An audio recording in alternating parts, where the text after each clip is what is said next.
এখন বাজারে পটলটা খুব পাওয়া যাচ্ছে আর পটলের দামটাও খুব কম।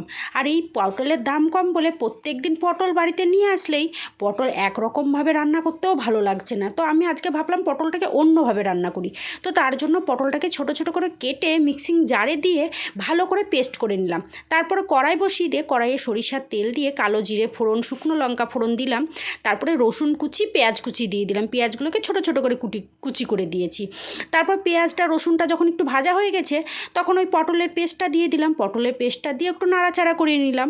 তারপরে স্বাদ মতন লবণ, স্বাদ মতন চিনি দিয়ে দিলাম, হলুদ গুঁড়ো দিয়ে দিলাম। দিয়ে ভালো করে জলটা শুকানোর জন্য অপেক্ষা করতে হবে। যখন দেখবেন অনেকটা শুকিয়ে গেছে তখন একটু সর্ষে আর কাঁচা লঙ্কার পেস্ট দিয়ে দিয়েছিলাম। তোমরা চাইলে পোস্তও দিতে পারো, আমি পোস্তটা দিইনি। আর উপর থেকে ভাজা বাদাম ভেজে গুঁড়ো করে রেখেছিলাম আর একটু লেবু টিপে দিয়ে দিয়েছিলাম। তারপরে উপর থেকে তেল দিয়ে নামিয়ে নিয়েছিলাম। রুটি ভাত সবের সঙ্গে জমে যাবে।